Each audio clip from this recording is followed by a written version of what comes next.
Yang penting buat kami adalah motif dari upaya kekerasan berupa penembakan yang melukai kantor kami dan staf kami itu terbuka motifnya apa, dan ini menjadi penting karena bisa menenangkan hati ya dan keresahan umat Islam.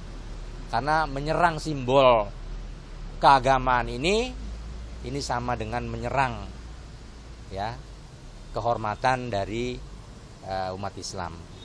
Semoga peristiwa ini menjadi peristiwa yang terakhir.